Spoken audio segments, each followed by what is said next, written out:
नमस्कार साथियों, सभी साथियों का स्वागत है आपके अपने YouTube चैनल पे। साथियों, आज हम माध्यमिक शिक्षा बोर्ड द्वारा जारी की गई पुस्तक कक्षा 6 का अवलोकन करेंगे। अवलोकन में हम महत्वपूर्ण वस्तुनिष्ठ प्रश्नों को देखेंगे जो हर बार हर एग्ज़ाम में पूछे जाते हैं। तो चलिए साथियों, आज का सेशन स्टार्ट करते हैं। आज के सेशन का पहला क्वेश्चन है कि कालीबंगा किस जिले में स्थित है? जयपुर में, बीकानेर में, गंगानगर में या हनुमानगढ़ में? तो साथियों, जो कालीबंगा सभ्यता है वो हमारे हनुमानगढ़ जिले में स्थित है। नेक्स्ट क्वेश्चन है कि अशोक का फाबरू शिलालेख कहाँ से प्राप्त हुआ है? बेराठ में, आहाड़ में, गणेश्वर में या बालाथल सभ्यता में? तो साथियों, अशोक का फाबरू शिलालेख बेराठ सभ्यता में प्राप्त हुआ। नेक्स्ट क्वेश्चन है कि नाचता हुआ मोर पक्षी किस सभ्यता से मिला है? बेराठ से, आहाड़ से, गणेश्वर से और बालाथल से? तो साथियों, नाचता हुआ पक्षी बेराठ सभ्यता से मिला है। साथियों, कुछ चर्चा कर लेते हैं यहाँ पे। बेराठ सभ्यता हमारे जयपुर जिले में स्थित है। आहाड़ सभ्यता हमारे उदयपुर जिले में स्थित है। गणेश्वर सभ्यता, जिसे ताम्रयुगीन सभ्यता की जननी भी कहते हैं, ताम्रयुगीन सभ्यता की जननी भी कहते हैं, यह है सीकर में, नीम का थाना सीकर। बालाथल उदयपुर में स्थित है। तो नेक्स्ट क्वेश्चन देख लेते हैं साथियों। यहाँ पे नाचता हुआ पक्षी बेराठ सभ्यता में मिलता है। नेक्स्ट क्वेश्चन है, किस सभ्यता से 8 पंचमारक एवं 28 भारतीय यूनानी शासकों की मुद्राएं मिली हैं? ऑप्शन है बेराठ, आहाड़, गणेश्वर और बालाथल। साथियों, इस क्वेश्चन का राइट आंसर हो जाएगा ऑप्शन ए, बेराठ। बेराठ सभ्यता में 8 पंचमार्क और 28 भारतीय यूनानी की मुद्राएं मिली हैं। नेक्स्ट क्वेश्चन देख लेते हैं साथियों। बिज्जक की पहाड़ी एवं भीम डूंगरी किस सभ्यता से संबंधित है? बेराठ से, आहाड़ से, गणेश्वर से या बालाथल से? तो साथियों, इस क्वेश्चन का राइट आंसर हो जाएगा ऑप्शन ए, बेराठ। बिज्जक की पहाड़ी और भीम डूंगरी ये किस सभ्यता से संबंधित है? बेराठ सभ्यता से। बेराठ कहाँ है? विराटनगर, जयपुर के अंदर। विराटनगर का जो क्षेत्र है वह शाहपुरा जयपुर के अंतर्गत आता है। बेराठ के विषय में एक महत्वपूर्ण विशेष बात यह है कि बिज्जक की डूंगरी और भीम डूंगरी ये बेराठ से संबंधित है, और अशोक से संबंधित जितने भी शिलालेख मिले, जैसे फाबरू शिलालेख ये अशोक का, ये इसी सभ्यता में मिले थे। अशोक से संबंधित और बौद्ध धर्म से संबंधित जो भी क्वेश्चन आते हैं वो बेराठ सभ्यता से संबंधित होते हैं। नेक्स्ट क्वेश्चन देख लेते हैं साथियों। नेक्स्ट क्वेश्चन है, किस सभ्यता से हाथ से बने हुए वस्त्र प्राप्त हुए हैं? मैं आपको ये जितने भी वस्तुनिष्ठ प्रश्न करवा रहा हूँ ये राजस्थान माध्यमिक शिक्षा बोर्ड की जो बुक है राजस्थान अध्ययन कक्षा 6 की, उससे लिए गए हैं। नेक्स्ट क्वेश्चन है, किस सभ्यता से हाथ से बने हुए वस्त्र प्राप्त हुए हैं? बेराठ से, बालाथल से, एवं दोनों से, व गणेश्वर से? तो साथियों, हाथ से बने हुए वस्त्र बेराठ और बालाथल दोनों सभ्यता से मिले हैं। नेक्स्ट क्वेश्चन है, ताम्रयुगीन ताम्र संचयी संस्कृति कहा जाता है?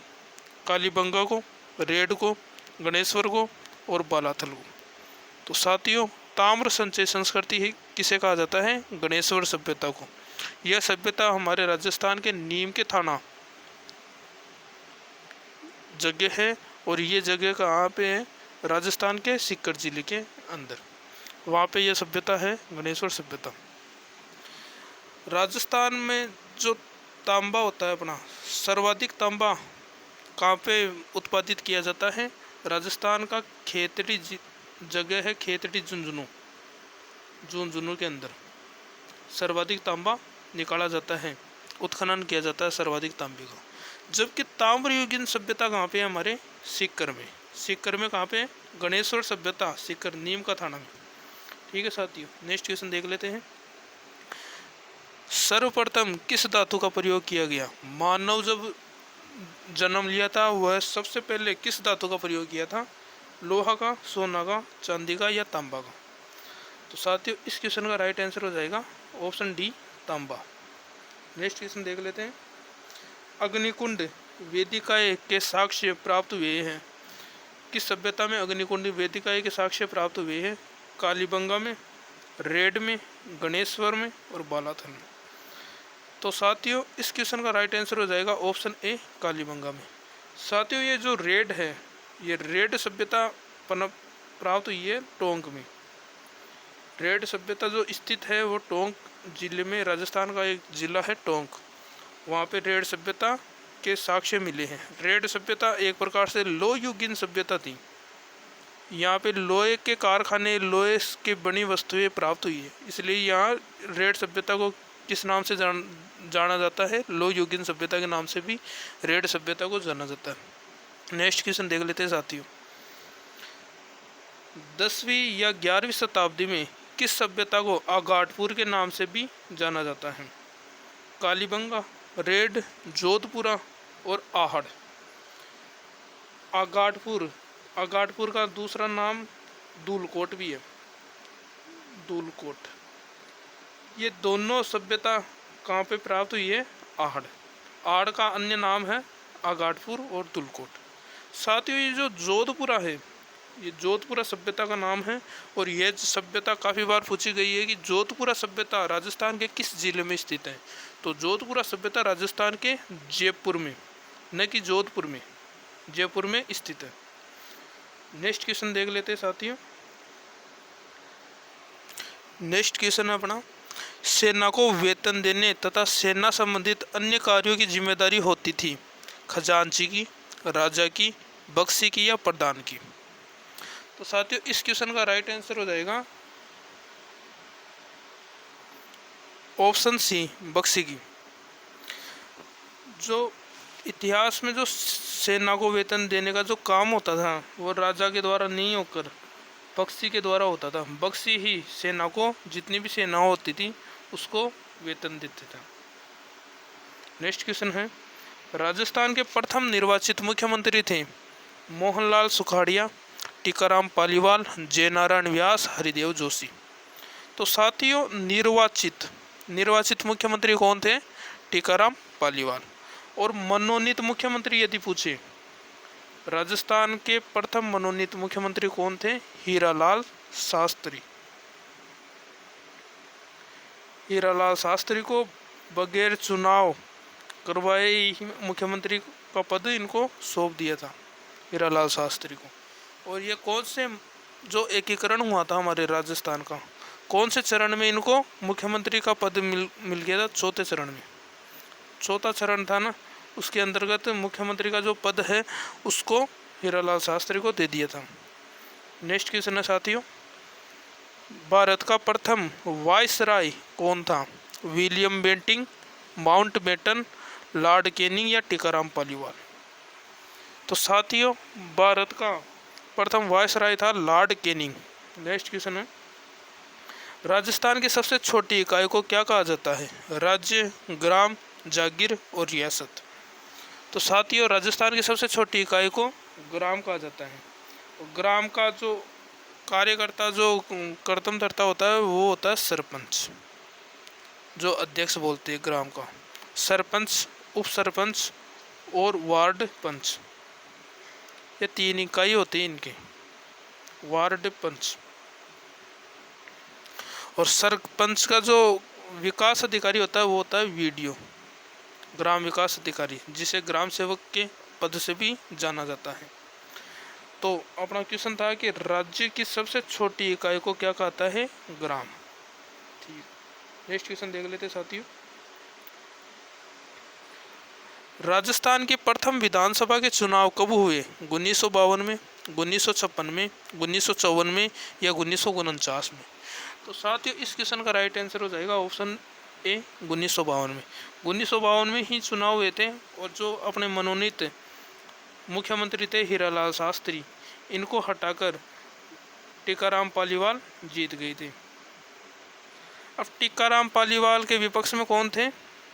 टीकाराम पालीवाल के विपक्ष में थे जे नारायण व्यास।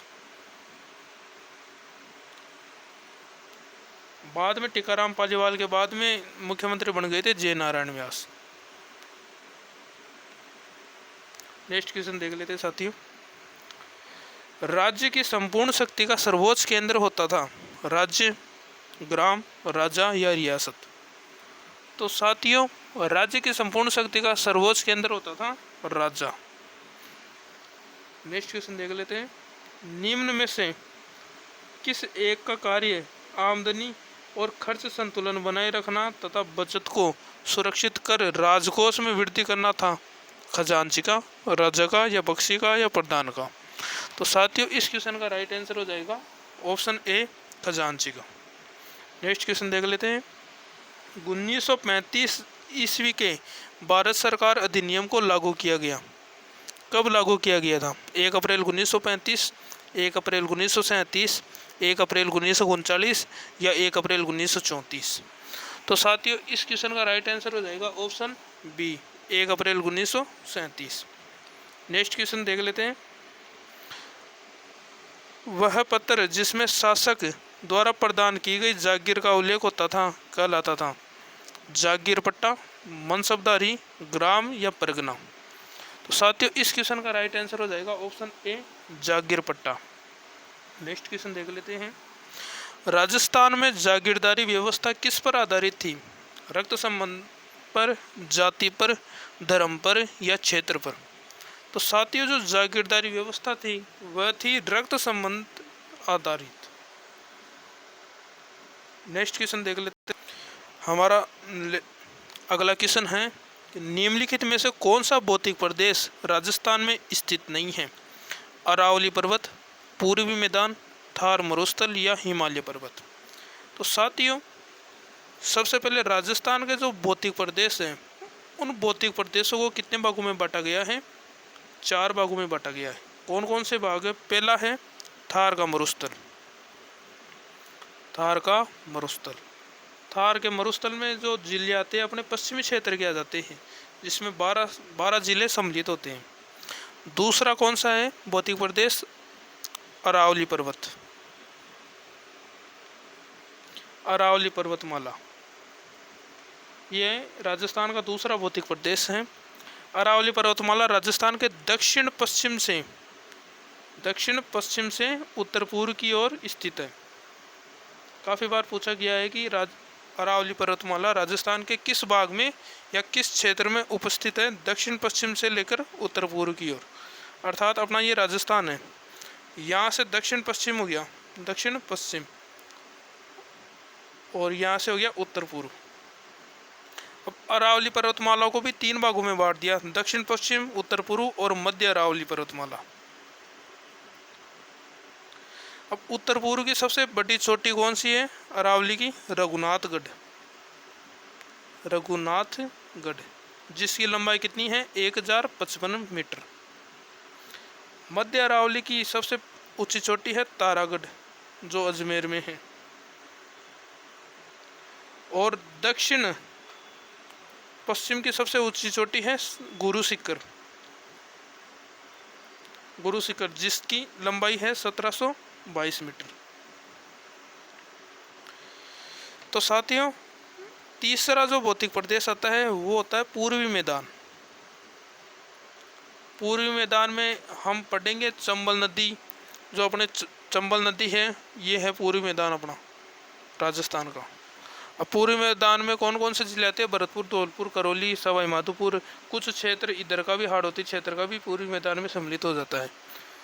और लास्ट का जो चौथा भौतिक प्रदेश है उसे कहते हैं दक्षिण पूर्वी मैदान। अब दक्षिण पूर्वी मैदान में तो यही आते हैं जो हाड़ौती क्षेत्र है ना अपना, ये कोटा, झालावाड़, बाराबूंदी, ये जितने भी जिले हैं, कोटा, झालावाड़, बाराबूंदी, 4 जिले, ये दक्षिण पूर्वी क्षेत्र में सम्मिलित होंगे। तो साथियों इसमें देख लेते हैं कि कौन सा भौतिक प्रदेश राजस्थान में स्थित नहीं है। अरावली पर्वतमाला है, पूर्वी मैदान भी है, थार मरुस्थल भी है, तो कौन सा नहीं है हमारा? ऑप्शन डी, हिमालय पर्वत। नेक्स्ट क्वेश्चन देख लेते हैं साथियों। अरावली पर्वतमाला की सबसे ऊंची चोटी कौन सी है?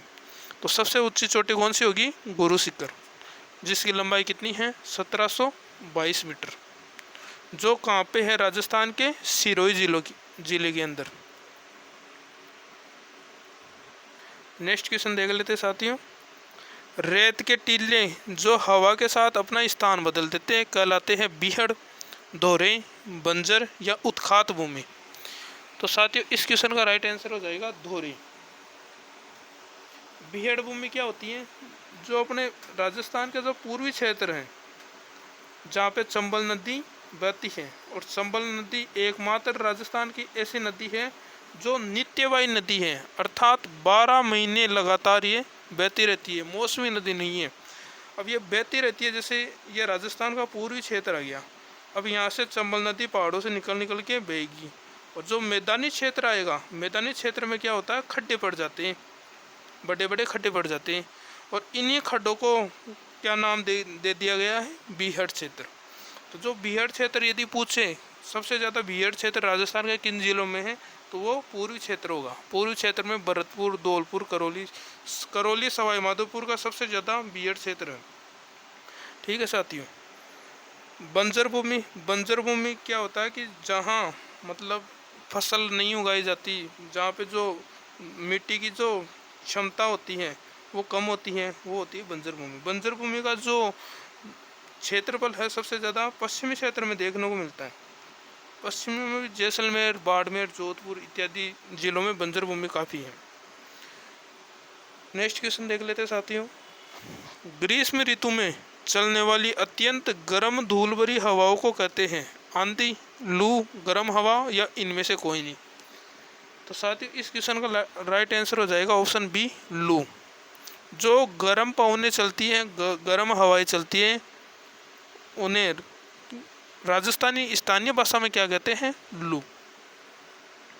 नेक्स्ट क्वेश्चन देख लेते हैं। गुरु शिखर की ऊंचाई कितनी है? 1722 मीटर। नेक्स्ट क्वेश्चन है साथियों।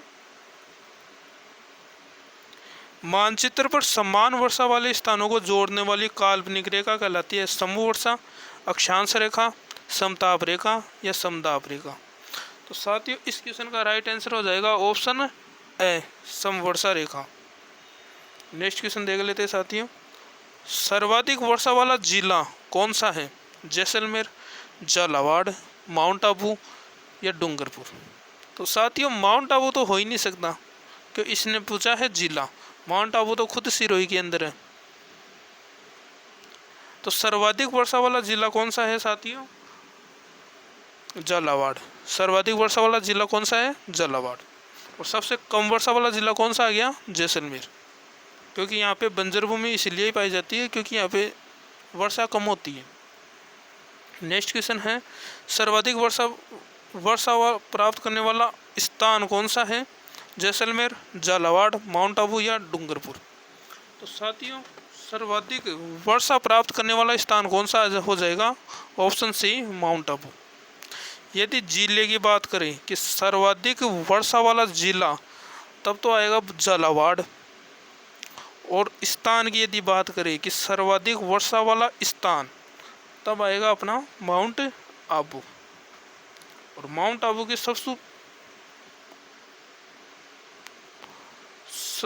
शीर्ष पर्वत चोटी है गुरु शिखर, जिसकी लंबाई कितनी है? 1722 मीटर। और ये माउंट आबू कौन से ज़िले में है? राजस्थान के सिरोही ज़िले में। और माउंट आबू में एक अभ्यारण्य जब पढ़ेंगे तो माउंट आबू में जो अभ्यारण्य है वो जो जंगली मुर्गे होते हैं ना, जंगली मुर्गे, सर्वाधिक जंगली मुर्गे माउंट आबू अभ्यारण्य में ही पाए जाते हैं। नेक्स्ट क्वेश्चन देख लेते हैं साथियों। 56 का मैदान कहाँ स्थित है?